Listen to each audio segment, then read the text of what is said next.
समन्वय साधावा, वैद्यकडे असलेली औषधं आणि त्याचा वापर करणारे डॉक्टर यांचा देखील समन्वय व्हावा म्हणून या ठिकाणी काही डॉक्टर मंडळींना देखील निमंत्रित केलं होतं, तेही उपस्थित आहेत. त्या डॉक्टर मंडळींचं देखील मी विशेष आभार मानतो. मंत्री महोदय, मी फक्त एक शॉर्टमध्ये सांगेन, मी उदाहरण सांगेन की या औषधीमध्ये काय ताकद आहे. माझ्या एका मित्राची मुलगी हरकिसन दास रिलायन्सला ऍडमिट होती.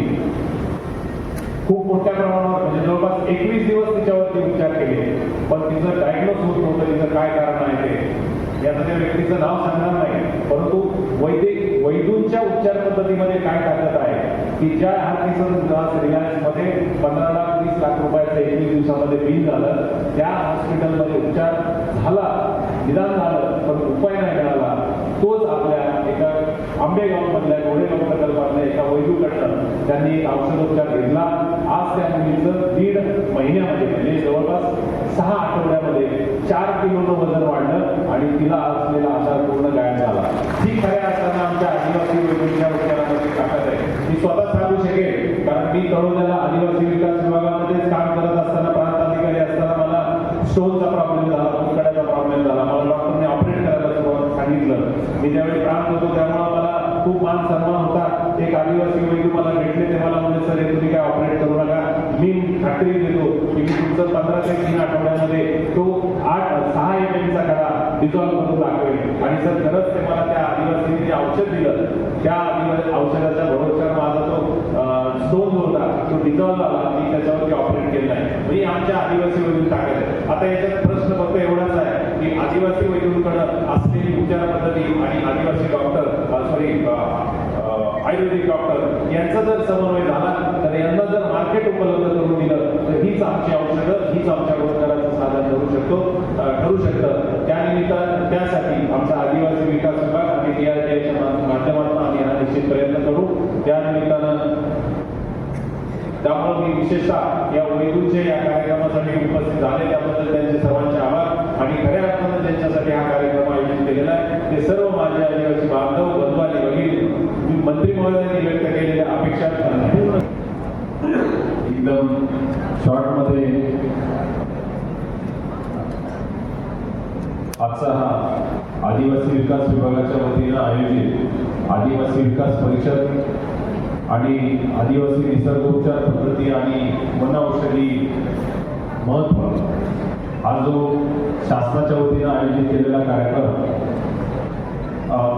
खरं तर की आजच्या या कार्यक्रमाच्या निमित्तानं आपल्या आदिवासी विकास विभागाचे उच्च शिक्षित मंत्री माननीय आमदार डॉक्टर अशोकजी उईके सर यांचे आपल्या सर्वांच्या वतीनं विशेषतः वैद म्हणून जे उपस्थित आहेत, वैदू आणि आदिवासी विकास आदिवासी यांच्या वतीनं विशेष आभार माने.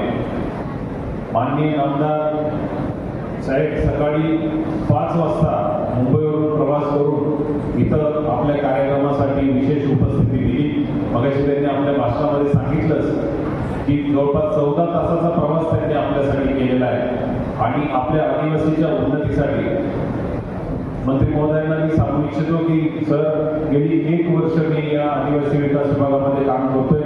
आमच्या या पवारसाहेब आणि दोन्ही भगिनी प्रकल्प अधिकारी या देखील इथं मागील काही महिन्यांपासून काम करत आहेत. मंत्री महोदयांनी आजच्या कार्यक्रमामध्ये आपण ज्या भाषणामध्ये आदिवासी विकास विभागाकडनं जो संकल्प व्यक्त केला आहे, आदिवासी आयुक्त म्हणून, अपर आयुक्त म्हणून आणि प्रकल्प अधिकारी म्हणून आमच्याकडून ज्या अपेक्षा ठेवलेल्या आहेत की विशेषतः माननीय मंत्री महोदयांचं गेल्या 1 वर्षामधलं सातत्यानं जो पाठपुरावा आहे की त्यांचं एकच म्हणणं असतं की माझ्या आदिवासी विद्यार्थी शिकला पाहिजे, आदिवासी विद्यार्थ्यांनी शिकल्या पाहिजे, माझ्या भगिनी शिकल्या पाहिजे, त्यांची उन्नती झाली पाहिजे, गुणवत्ता वाढ झाली पाहिजे. मंत्री महोदय, आपण जी अपेक्षा व्यक्त केलेली त्या अपेक्षेला आम्ही निश्चित पात्र ठरू. आम्ही त्यानिमित्तानं जे कार्यक्रम विद्यार्थ्यांच्या गुणवत्ता वाढीसाठी राबवता येतील ते सर्व राबवण्याचा निश्चित प्रयत्न करू. या निमित्तानं मी एवढा आश्वस्त करतो. आणि दुसरं मंत्री महोदयांची प्रायोरिटी जी असते ती म्हणजे राणी दुर्गावती.